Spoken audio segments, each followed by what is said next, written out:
Switching from 4 string to 5 string bass, well, no worries, I got you covered. I've got 4 tips here that'll help you make that transition quick and easy with little to no heartache or pain. Coming up.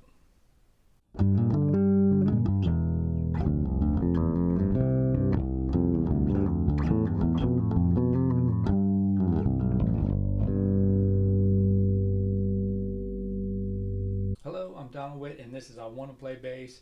Subscribe, hit that bell notification, get in the loop, and don't miss a beat. So you're thinking about switching from your 4 string to 5 string, or you're thinking about playing bass and you want to know whether to start off on a 4 string and then move up to a 5 string. Well, in my opinion, do it. It's the best thing I've did. I've been playing 5 string for probably about 10 years now, and I probably wouldn't own a 4 string if I didn't have some already, and I didn't get gifted a great 4 string bass from my boys for a birthday a few months ago. So I'll always have a 4 string on hand, but I definitely like the 5 string. The added range is something that I really enjoy a lot, and this particular Squier Fender bass was the best bang for my buck. But I think I'm going to upgrade to that Schecter J5 bass. That's a great 5 string bass, and the price is great. Schecter's come a long way, so if you want to jump ahead of me on that, jump over to iwanttoPlayBass.com, hit Bass's Gear Corner, and make your purchase today. That's a phenomenal 5 string to have, and you'll be glad you did. Alright, so just a couple differences on the 4 string and the 5 string that I'll dig into real quick here. The one and most obvious one is the 5th string. You've got 5 strings now as opposed to 4 strings, so there's some adjustments that need to be done mentally, muscle memory, and just physically that need to be taken care of, or you need to be aware of before you make this purchase, because it can make a big difference. But you definitely can do it. Like I said, I did it with ease, and you can do it too, so don't worry about that. It's definitely, like I say, in my opinion, I would do it. The 5 string, that extra, although there are extra 5 notes there, but that low end is just something that's more and more becoming more prevalent today in all music. Even in country music, they're dropping down that low B, and it helps you compete with the synthesizer. So you can go down and you can carry that low end as far as the synths can do it. So that's definitely a reason to do it for sure. Now, a little bit about the 5 string. They've been around since 1965. Leo Fender invented the first 5 string. Surprisingly, they used a high C instead of a low B, and it didn't go over very well, so they stopped making it in '70. And it wasn't until Jimmy Johnson got together in 1975 with Alembic and had them make a thicker neck, a wider neck, and GHS to create a string, a low fat, low B string there that he could incorporate on that bass. So it came around 1975, and it's been going strong ever since, and it's just getting even more and more popular. And now we've got 6 string basses and everything else. So it's just going to keep growing, and I've seen 24 string basses. Kind of crazy, but they're out there, and the sky's the limit with these things. So definitely broaden your horizon. Go ahead and step up, get that 5 string. Like I said, if you haven't played bass before, definitely just start off with the 5 string, get used to it, so you're not having to relearn it, which you kind of have to do a little bit if you've been playing a 4 string for a long time.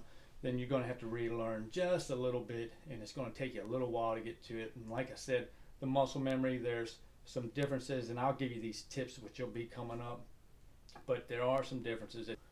The 5 string is great because it has an impact. There's low 5 notes, just make a huge impact, can make a huge impact on the song you're working on, the arrangement you're working on. They can really carry some heavy load and make a huge change in effect. So it's definitely cool to have. You want to have it there.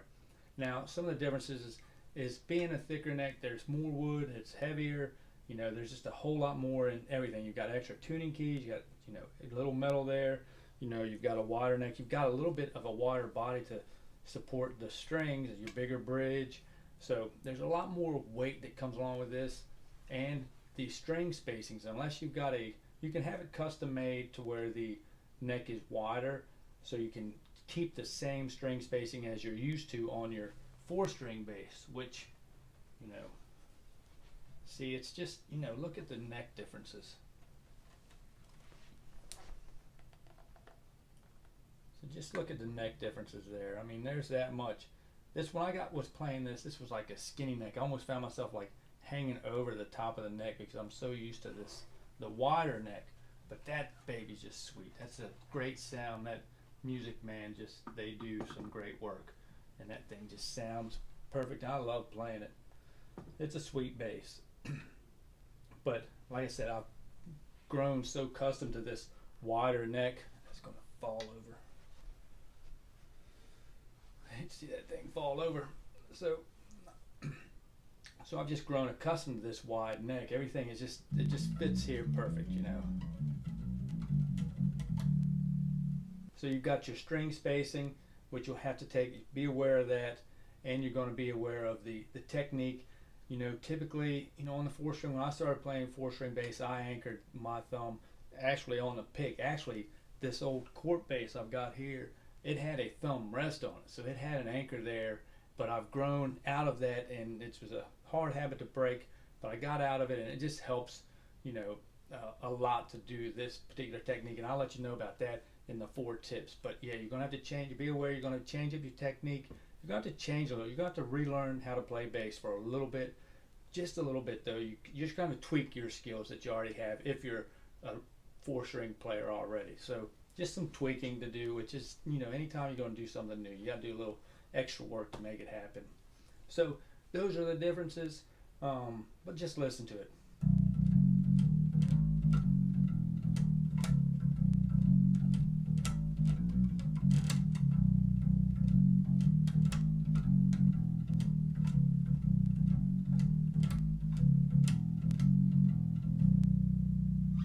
So like I say, that thing just moves you. And like I say, you want to make people move, this is going to do it. You get that big fat low end. Bass does it automatically, but this really helps dig even deeper. So one thing to be aware of is that, you know, figuring out these songs by ear, it gets a little more difficult down here in these lower frequencies. They just get a little, you know, a little muddier down there, so it's kind of hard to distinguish exactly which note it is. You can do it with some practice. Like I say, all of this can be done, just some practicing, just something to get used to. Get used to knowing that once you get down to these lower frequencies, you're going to have to really work a little harder to get those notes dialed in, because they're really hard to tell. Because 31 hertz is crazy low. It's almost 20 is to where we can't even decipher what the note is. It's just that low. Our human ears cannot take that into effect on them. So the 31 is real low, but you can do it. You can definitely do it, but you don't want to go any lower than that. If you want to tune this thing down, it's not needed. I don't recommend doing that at all. Once you get into figuring out songs, you're not going to be able to figure them out, because it just gets too muddy down any lower than 31 hertz. Any lower than 31 hertz, you just want to be careful with. All right, so tip number 1, as I mentioned, the weight. Weight is critical on this thing, so build your stamina. Believe it or not, this extra 10 pounds that you're carrying on this can do some work on your vertebrae, your spine. It can do some work.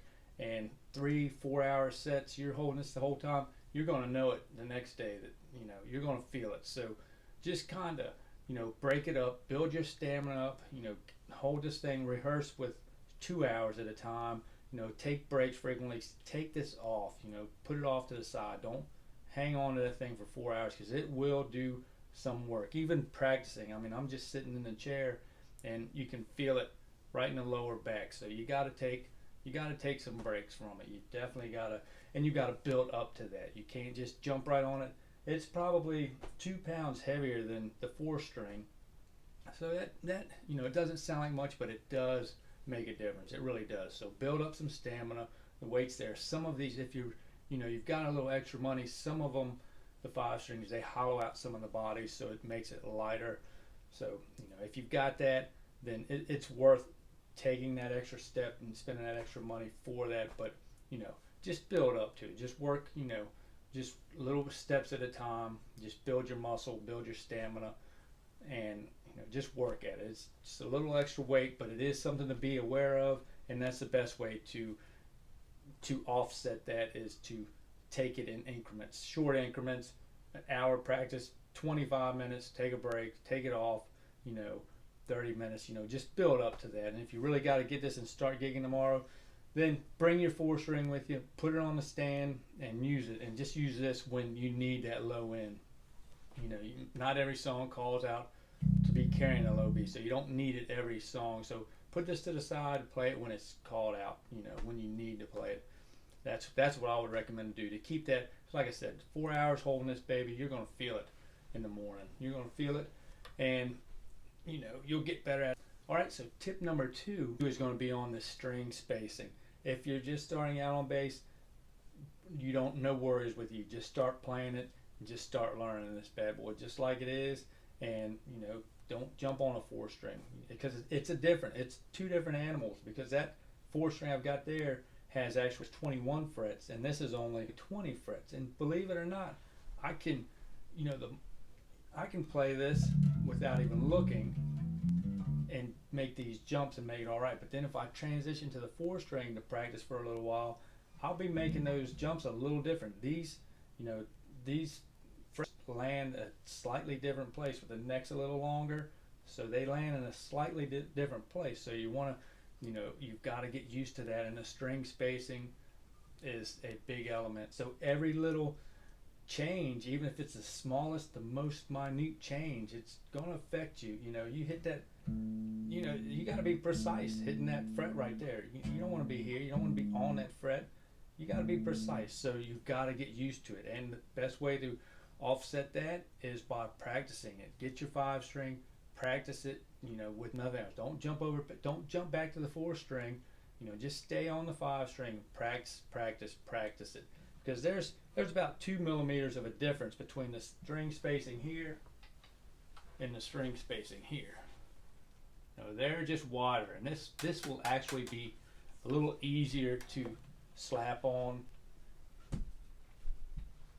because you have more spacing in there, more, especially plucking. I'm finding that plucking makes, you know, you've got more room on the 4-string to attack the strings, where this is a little tighter, that they're not, gets a little used to. But like I said, I've been playing this bad boy for about 8 years, but I've been playing 5-string for 10 years, so I've gotten used to it by all means. But you know, now that I've been playing that 4-string for a couple months now, I've noticed that the transition makes a big difference. So you know, it goes back again, you know, if you've 4-string player going to a 5-string, so keep your 4-string or keep a 4-string so you can make those transitions. If you're playing a slap song, use the 4-string if you feel comfortable with it, or you know, or get used to it with this. So practice, practice, practice on this alone until you dial it all in. Okay, and then you can jump back on the 4-string. But definitely get used to this puppy, and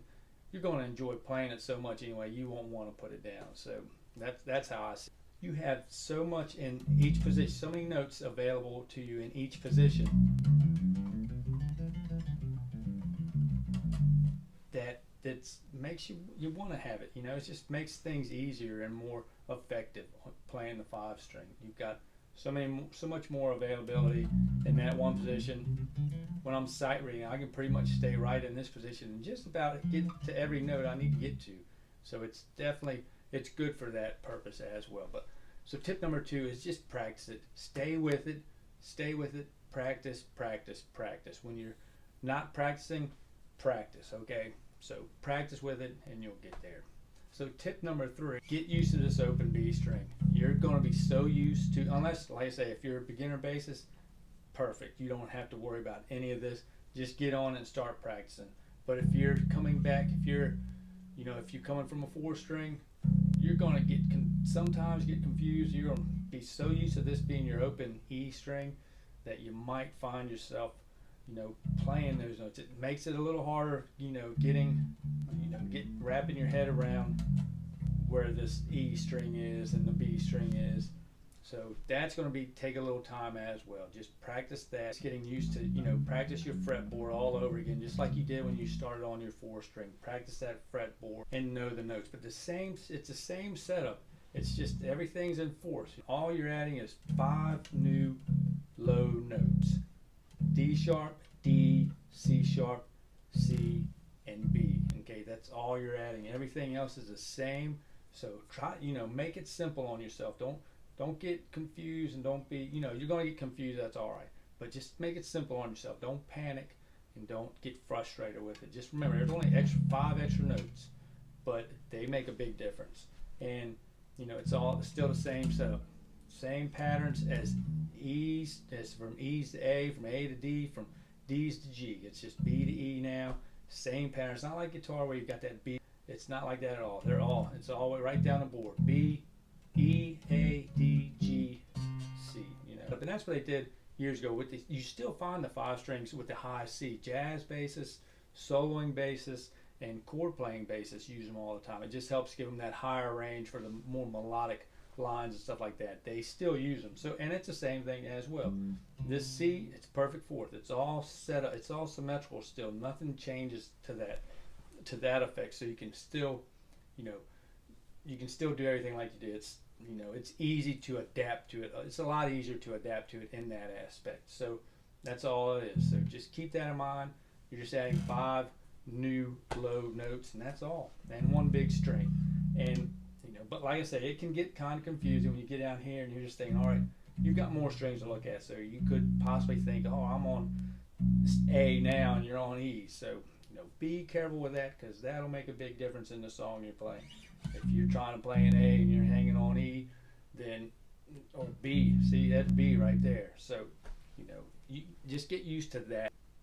Now, tip number 4 is probably the biggest one that I've noticed. It took a lot of getting used to, and that was the fact that, when you're playing, you've got to really focus on your muting. These strings, that low B string will take off. If you just play down here, that string will start vibrating on its own, and it'll start getting muddy. You don't even know it.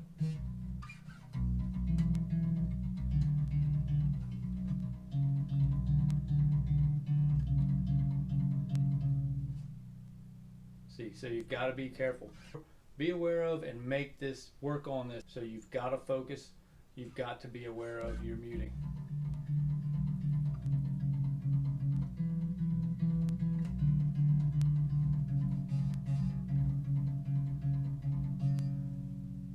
So be aware of that, and that's what I've found the best way to do that. You can mute them, use both hands as you're muting. If you're using up here, sometimes it's hard to mute with your left hand while you're playing a bunch of notes up here, so then you've got to focus down here. And the way I've found to do it is to just keep my thumb loose. And this technique right here helps in more ways than just muting. It's helped me because now I'm more consistent, because I'm not making this move from where I've got that thumb anchored. I'm not doing that. I'm same. My hand doesn't move at all. It doesn't move. My hand position stays the same, and it makes it more, then you're not wearing your hand out down here just from the motion of moving it back and forth like that. You're right here, so it makes it a little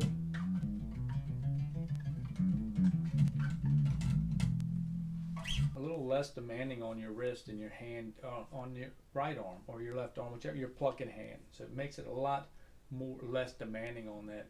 So that's a good thing. So keep this thumb loose and free. So it takes a little getting used to. If you're used to having that thumb anchored, it'll take a little getting used to it, but just practice that as well. And that's going to be your best friend, especially when you come to playing this 5 string. That you don't want that B string howling. Once it starts rumbling and you don't even know it, the whole time you're just getting muddy. It's getting muddy.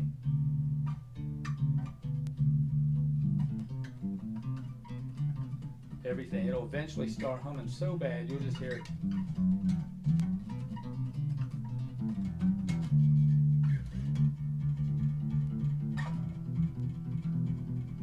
But that's sometimes I'll use this. If I'm in a chord position or something, I'll use this thumb, this finger or a finger from the left hand to mute that as well. So it's, you can use both hands, but definitely work on this technique here. It's going to help you in more ways than just muting the notes. It's going to help you, last a little longer, and you're not working so much tendons and stuff like that. You're going to start affecting. You don't have to worry about any of that. Your wrist is pretty much straight, so you don't have to worry about a lot of that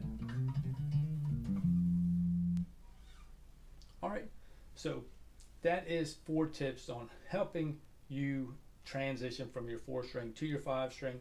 And if you haven't purchased your bass and you're thinking about which one to go with, like I said, do it. Go with the 5-string right off the bat. Here's a perfect best bang for your buck right here.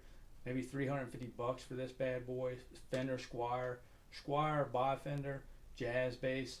You can jump over to iwanttoPlayBass.com, go to Bassist Gear Corner, get yours now. I've got a link right there. You can go right to it and get yours. It's that simple to get it. And like I said, I've had this thing for 8 years and it's never left me no problems. Besides the active pickup in it, you got to keep your batteries straight. So don't let that happen.